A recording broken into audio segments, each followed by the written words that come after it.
Hello friends, कैसे हो आप सब।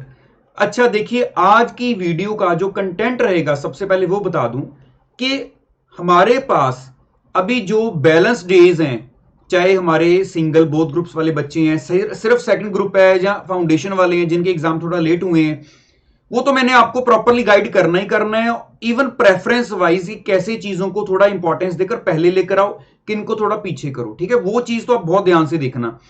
लेकिन उससे पहले क्या जरूरी है, जो बात डिस्कस करना कि इस टाइम पर आकर नॉर्मली हम लोग अपनी तरफ से तो पूरा टाइम डिवोट करते हैं, लेकिन उस मैक्सिमम टाइम जितना हम डिवोट कर रहे हैं, मतलब हमारा फिजिकल हार्डवर्क तो बहुत हो रहा होता है, कई बार उतना रिजल्ट नहीं मिल पाता। और उसका रीजन होता है कि अंडर प्रेशर होना। पहले चलो ये बातें बाद में करते हैं, पहले एक एग्जांपल देता हूं और उसके साथ इस चीज को मैच करके आपको पूरी क्लैरिटी करूंगा। एक बंदा ना डॉक्टर के पास बैठा अपनी आई साइट टेस्ट करवा रहा था। अगर आपने कभी करवाई होगी या किसी को देखा होगा तो आपने भी नोटिस किया होगा, वो यहां पर ना एक फ्रेम सा लगा देते हैं ना, मेटल का, और सामने दूर एक बॉक्स सा लगा होता है जिसमें लाइट जल रही होती है, और उस पर नॉर्मली जैसे मान लो ABCXYZ ऐसे करके लिखा होता है, बड़े अक्षर फिर छोटे फिर छोटे फिर छोटे। और वो जो बंदा अपनी आईसाइट टेस्ट करवा रहा है, वो एक एक करके लेंस डालते हैं, अलग अलग नंबर के, उनसे पूछते हैं देखो अब आपको कहां तक पढ़ पा रहे हो, क्या जो छोटे साइज के अक्षर हैं आप उनको साफ पढ़ पा रहे हो या नहीं पढ़ पा रहे हो। तो ऐसे मतलब 3-4 बार डॉक्टर ने उस पर्सन के साथ अलग अलग नंबर चेंज किए लेंस के, तो वो फाइनली उसको क्लैरिटी होगी पूरी, कहता हाँ अब मैं देखो लास्ट तक छोटे वाले अक्षर भी पढ़ पा रहा हूं, ये नंबर मेरे को बिल्कुल ठीक लग रहा है। ये सब कुछ ना एक पर्सन साइड पे बैठा देख रहा था। वो बड़ा हैरान हुआ कि अच्छा ऐसे होता है।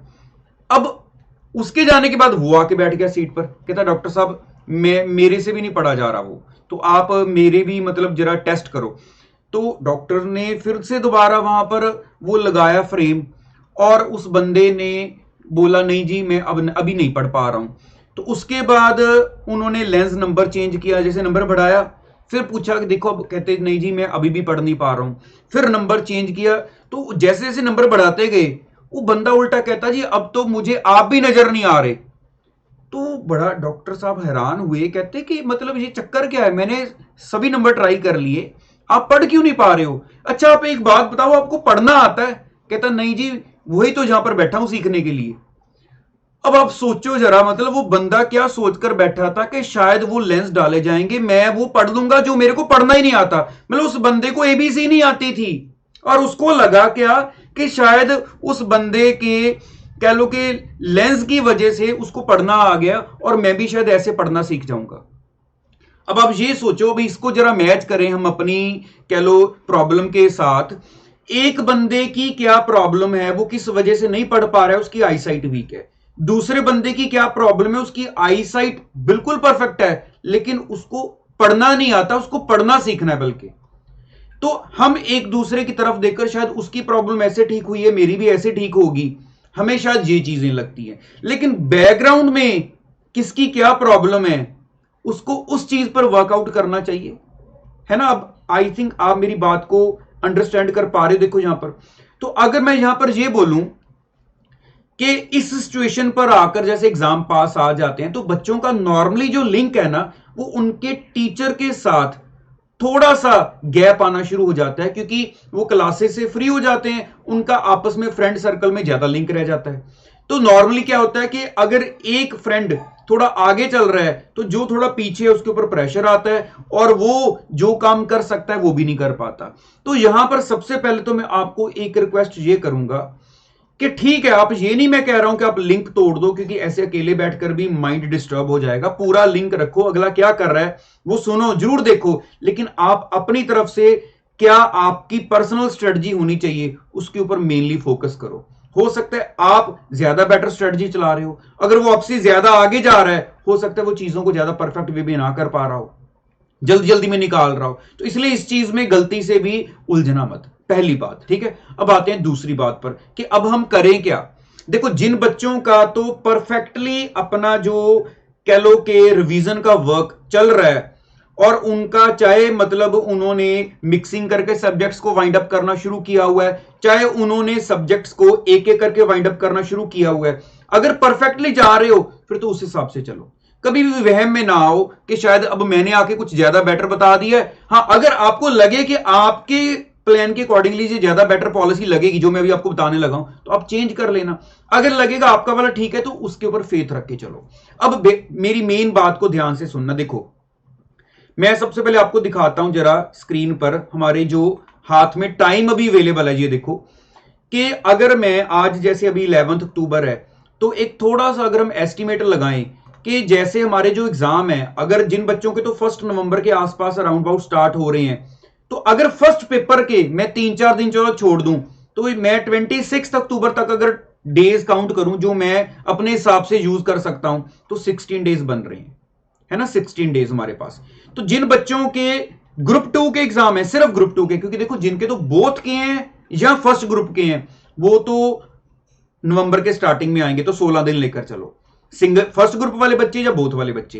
तो जिन बच्चों का सिर्फ सेकंड ग्रुप है, उनके आप 10 दिन और लगा लो। मतलब अगर मैं अराउंड बोलूं 26 डेज हमारे पास आराम से हाथ में है, 26 डेज, क्योंकि बाकी 3-4 दिन फिर से फर्स्ट पेपर के लिए भी छोड़ेंगे। और जिनके एग्जाम लेट हुए हैं, जैसे फाउंडेशन वाले बच्चे हैं या और कुछ बच्चों के, उनके आप 10 दिन और लगा लो कि चलो 10 दिन यहां पर और हैं, ठीक है। मान लो जहां पर जैसे फाउंडेशन वाले बच्चे हैं, तो उनके मैं 36 डेज अज्यूम करके चलने लगा हूं कि हमारे हाथ में, बाकी राउंड ऑफ थोड़ा सा है, 1-2 दिन आप अपने हिसाब से ऊपर नीचे कर लेना।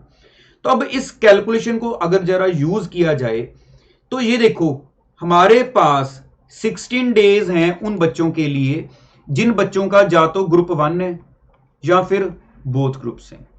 26 डेज हैं जिन बच्चों का या तो ग्रुप 2 है ना, इसमें सिर्फ ग्रुप 2 आएगा हमारा। ये हमारा मान लेते हैं फाउंडेशन वाले बच्चे आ गए, ठीक है। तो अब अगर तो देखो आपका सिर्फ एक ही ग्रुप है, एक ही ग्रुप है, तो अगर 4 पेपर जैसे एक ग्रुप में है, तो जिस बच्चों के डेज 16 के राउंड अबाउट हैं, जैसे हमारे पास जो बैलेंस हाथ में बचे हुए हैं, तो आपके पास तो पर सब्जेक्ट 4 दिन आ रहे हैं। जिनके पास 26 डेज हैं, तो 4 सब्जेक्ट के हिसाब से आपके पास अराउंड 6.5 डेज आ रहे हैं। तो यहां पर आपके पास 9 दिन आ जाएंगे, ठीक है। तो जिन बच्चों के बोथ ग्रुप्स हैं, तो पेपर हो जाएंगे 8, तो 8 पेपर के हिसाब से आपके पास पर सब्जेक्ट दिन आएंगे 2। वो फर्स्ट पेपर के मैंने छोड़े हुए 3-4 दिन, ठीक है। तो अब यहां पर सबसे पहली बात, इन डेज को कैसे बेस्ट वे में यूज करना है। तो सबसे पहले तो आप अपना जो भी आपके पास सब्जेक्ट्स चल रहे हैं, 4 है या 8 हैं, अगर तो 4 हैं, फिर तो मैं बोलूंगा पर सब्जेक्ट 1-1 घंटा जल्दी से जल्दी, मतलब आज या कल में ही अपना एक बार लगाओ। और एक बार अपना, जैसे मैं अपने टाइम पर क्या करता था, एक ना रजिस्टर लेकर बैठ जाना और उस रजिस्टर पर साथ रख लेनी हमारा स्टडी मटेरियल, क्योंकि हम लोग स्टडी मटेरियल ही पढ़ते थे मेनली। तो वहां से नोट करना सारा कि अच्छा ये चैप्टर नंबर में मैंने कौन कौन सी चीजें अभी मेरी पेंडिंग है, मेरा कितना ग्रिप है या नहीं है, और इस चैप्टर का पेपर के हिसाब से क्या इंपॉर्टेंस चल रही है, क्या इसमें से मेनली, जैसे मैं आपको एग्जांपल देता हूं। देखो जैसे ये मैं आपको एक एनालाइजर दिखा रहा हूं, ये एनालाइजर मैंने खोला है एडवांस्ड अकाउंटिंग सब्जेक्ट का, सीए इंटर का। तो इसमें जैसे मैं अगर आपको बताऊं, हमारा जो चैप्टर है कंसोलिडेशन वाला, कंसोलिडेशन जो कंसोलिडेटेड फाइनेंशियल स्टेटमेंट्स होता है ना हमारा, उसमें से 10 से 15 नंबर का पेपर हर बार आता ही आता है। जो अगर हम पास 4 एग्जाम के जो हमारा कह लो निकल चुके हैं उनको देखें, तो ऐसे अगर हमारे पास देखें बैंकिंग या एनबीएफसी, तो उसमें से भी अराउंड हमारा 15-20 नंबर का पेपर जो आना ही आना है, हर बार आ रहा है, मतलब पास्ट उसके हिसाब से। तो अगर मैं थोड़ा थोड़ा आइडिया लगाऊं कि चलो 10 नंबर का मैं कंसोलिडेशन में से एस्टिमेटेड लगाऊं, और उसके बाद 15 नंबर का अगर मैं बैंकिंग या एनबीएफसी का लगाऊं, तो 25 नंबर हो गए। 25 के आप अकाउंटिंग स्टैंडर्ड लगाकर चलो, तो कितने हो गए हमारे 50 मार्क्स। तो इसका मतलब अराउंड हमारा 50 मार्क्स का जो पेपर है, वो अगर पास्ट के हिसाब से देखा जाए। और अच्छा, दूसरी मेन बात क्या है कि आप आईसीआई की तरफ से वो जो परसेंटेज फिक्स है कि यहां इस एरिया में से इतने परसेंट आना है, इस एरिया में से इतने आना है, उसको जरूर देखो एक बार। क्योंकि वो हम लोग क्या कर रहे होते हैं, नॉर्मली एक ट्रेन पकड़ी होती है। जैसे मैं इसको जरा हटा दूं, फिर कंसंट्रेशन खराब होगी आपकी। हमने क्या किया होता है, देखो नॉर्मली हमने एक ट्रेन पकड़ी होती है, बस फुल स्पीड से लगे हुए हैं, ये चैप्टर कर लिया, ये चैप्टर कर लिया। अब उनमें क्या इंपॉर्टेंस है क्या नहीं है, ये नॉर्मली अभी तक इग्नोर बजा होता है। तो उसको जरा एक एक सब्जेक्ट को उठाकर उसमें अपने रजिस्टर पर जरा नोट करो, और ये परसेंटेज वगैरह या थोड़ा सा पास्ट पेपर से एनालाइज कर लो। वैसे तो मैं अभी नेक्स्ट रोज जो वीडियो मेरी आने लगी अब, कि मैं अभी टोटली अवेलेबल हूं यूट्यूब के काम के लिए, तो वहां पर मैंने आपको सारा गाइड कर ही देना है ऑलमोस्ट। ठीक है, तो आपको बेसिकली ये देखना है कि आपके कौन से एरियाज को पहले पकड़कर आपने क्लोज करना है। जैसे मैंने आपको एग्जांपल दी अभी कि अगर आप ये जो अकाउंटिंग स्टैंडर्ड और हमारे 2 चैप्टर हैं, तो ऐसे और भी 2-3 चैप्टर हैं जिनमें से हर बार 5 नंबर का या इतना का आना ही आना है, तो 50, 60, 70 नंबर का तो श्योर है कि इन्हीं एरियाज में से होता है जो आपके 3-4 चैप्टर हैं जैसे।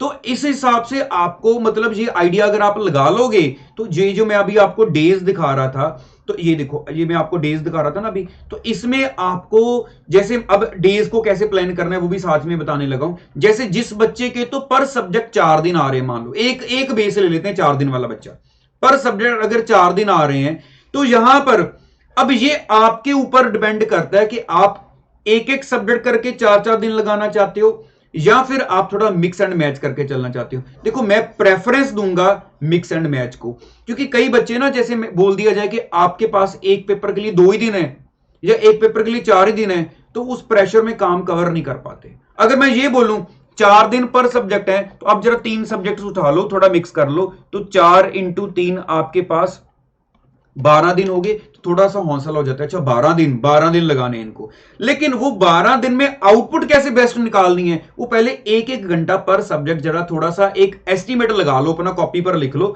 और एरियाज डिफाइन कर लो, कुछ वीक एरियाज कुछ स्ट्रॉन्ग एरियाज अपने निकाल कर नोट कर लो कि आने वाले 12 दिन में अगर मैं अकाउंट्स को उठाने लगाऊं या मैं लॉ को जो भी उठाने लगाऊं पहले, तो इन एरियाज पर जरा मैं ज्यादा फोकस करूंगा। और आपकी जो सेटिस्फेक्शन लेवल है वो जैसे जैसे देखो, स्टार्टिंग में अगर आपने पहले 3-4 दिन में वो एरियाज कवर कर लिए, जैसे ये देखते जाओ, आज मैंने जो किया वहां से मैं 10 नंबर का पेपर आराम से कर लूंगा।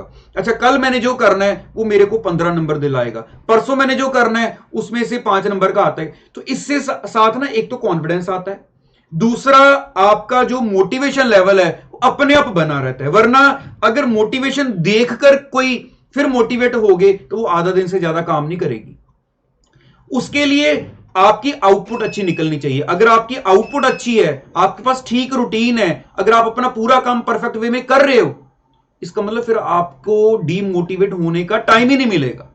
ठीक है, ये बहुत फैक्ट बता रहा हूं मैं आपको। तो ये डेज आपको पता चल गया ना कैसे कैसे, मतलब 4 दिन भी हैं, कुछ बच्चे 6.5 में है, 9 में भी हैं, और बोथ ग्रुप्स वाले बच्चे 2 दिन पर सब्जेक्ट। तो अगर आपको मतलब 8 सब्जेक्ट हैं तो 16 दिन मिल रहे हैं, तो आप वही 3 या 4 भी अगर चलाना चाहते हो, 4 में बोलूंगा ज्यादा हो जाएंगे, 3 तक भी अगर आप रखोगे ना, तो आप अपना जो टाइम है वो बेस्ट वे में यूज कर पाओगे। बाकी अगर आपका, फिर से वही बोलूंगा, अगर आपका अपना जो प्लान है, अगर आप उसके हिसाब से परफेक्टली चल रहे हो, अपने प्लान में परफेक्टली चल रहे हो, फिर मैं बोलूंगा आप उसके हिसाब से चलते जाओ। ठीक है, तो मेरे हिसाब से आपको ये क्लैरिटी होगी ना कि एक बार अपना एनालिसिस जरूर कर लो, और दूसरे बच्चे क्या कर रहे हैं, ठीक है, ये नहीं कि उनके साथ लिंक तोड़कर बैठ जाओ, पूरा लिंक में रहो, लेकिन अपना जो अंदर से खुद आपकी स्ट्रेटजी है उसके ऊपर ज्यादा फेथ करो। ठीक है, तो इस हिसाब से आपका जो काम है वो परफेक्ट वे में हो जाएगा। बाकी मैंने तो आपके लिए कल से जो भी मेरा न्यू प्लान है अभी कमिंग एग्जाम के लिए, वो आपको पूरा डेली मिलना शुरू हो जाएगा। बाकी आपकी जो क्वेरीज है वो आप मुझे बताते रहना, मैं अपनी वीडियोस में कवर करता जाऊंगा साथ साथ। तो आज वाली वीडियो में इतना ही रखते हैं, बाकी जो भी माइंड में क्वेरीज होंगी वो मुझे बता देना, मैं नेक्स्ट वीडियोस में साथ साथ आपकी सारी कवर करवा दूंगा। और हाँ, यहां से अपनी नोटिफिकेशंस को ऑन रखना, क्योंकि मैं सारी जो प्लानिंग है वो भी आने वाले 3-4 दिन में सारी डाल दूंगा, स्पेसिफिकली हमारे चाहे सीए इंटर, फाइनल या फाउंडेशन वाले सभी बच्चों के लिए। ठीक है, सब्जेक्ट वाइज सारा डालूंगा, तो उसको थोड़ा सा ध्यान से पूरा प्रॉपरली देख लेना, और साथ में अपनी स्ट्रेटजी भी जरूर मैच करना। चलिए आज की वीडियो को इतना ही रखते हैं, थैंक यू सो मच।